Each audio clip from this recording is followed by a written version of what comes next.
فمن يرد الله أن يهديه يشرح صدره للإسلام ومن يرد أن يضله يجعل صدره ضيقا حرجا كأنما يصعد في السماء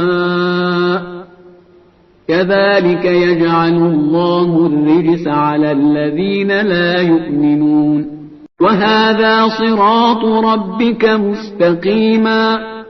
قد فصلنا الآيات لقوم يذكرون لهم دار السلام عند ربهم وهو وليهم بما كانوا يعملون ويوم يحشرهم جميعا يا معشر الجن قد استكثرتم من الإنس وقال أولياؤهم من الإنس ربنا استمتع بعضنا ببعض وبلغنا أجلنا الذي أجلت لنا قال النار مثواكم خالدين فيها إلا ما شاء الله إن ربك حكيم عليم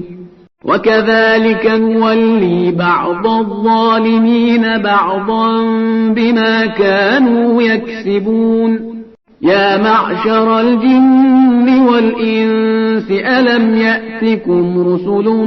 منكم يقصون عليكم آياتي وينذرونكم لقاء يومكم هذا قالوا شهدنا على أنفسنا وغرتهم الحياة الدنيا وشهدوا على أنفسهم أنهم كانوا كافرين ذلك أن لم يكن ربك مهلك القرى بظلم وأهلها غافلون ولكل درجات مما عملوا وما ربك بغافل عما يعملون فربك الغني ذو الرحمة إن يشأ يذهبكم ويستخلف من بعدكم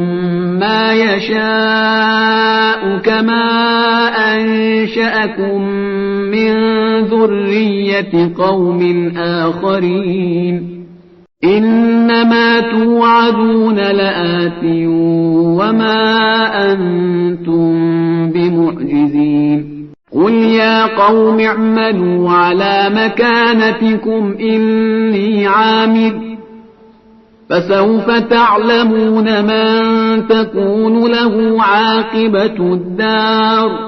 إنه لا يفلح الظالمون وجعلوا لله مما ذرأ من الحرث والأنعام نصيبا فقالوا هذا لله بزعمهم وهذا لشركائنا فما كان لشركائهم فلا يصل إلى الله وما كان لله فهو يصل إلى شركائهم ساء ما يحكمون وكذلك زين لكثير من المشركين قتل أولادهم شركاؤهم ليردوهم وليلبسوا عليهم دينهم ولو شاء الله ما فعلوه فذرهم وما يفترون